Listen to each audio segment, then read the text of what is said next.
Well, let's move on to another of our top stories. One of the world's most famous gun makers says it's been a record year.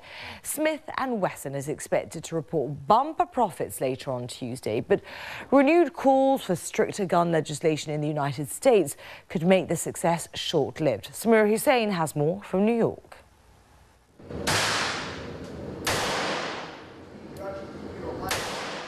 Darren Leung runs this New York City shooting range.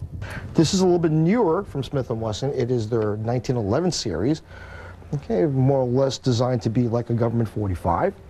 They also sell guns, this being among their more popular brand.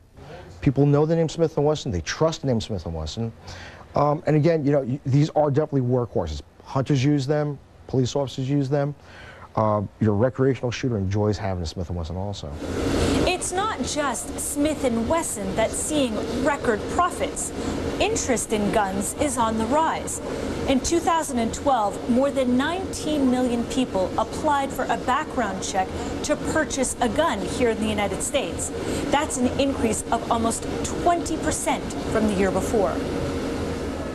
That despite the shootings at a cinema in Aurora, Colorado last July, and an elementary school in Newtown, Connecticut last December.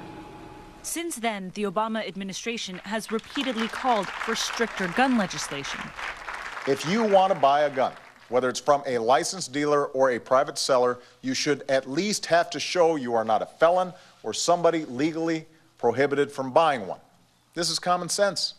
But the threat of tougher rules doesn't appear to be harming gun makers. We've seen this before. Think about tobacco. You know, over the last 15, 20 years, there's been all kinds of threats about tobacco, and these are still among the most profitable companies out in the market. And while it might hurt their stock price, they're making lots of money in terms of cash flow and economic profit and revenue. We're Americans. This country was founded upon the firearm. You know, we do live in a gun society. You know, just like anything else, though. I mean, it is just another item that we like to have. You know, it's our right to have firearms. With so many Americans believing gun ownership is a right, companies like Smith & Wesson will always have customers. Samira Hussain, BBC News, New York.